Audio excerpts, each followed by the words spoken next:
Welcome.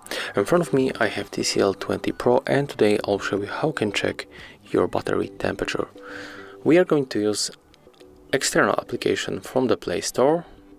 You have to get this application, Ampere. If you finish download, you can simply open that application. If you got any notifications, you have to click OK and accept the very permission, and after that you will be able to change theme of this data. And for example, in this place we can find the temperature of our battery. There it is. You can also find here other data, so you can enjoy this application. And if you find this video helpful, remember to leave a like, comment, and of course subscribe to our channel.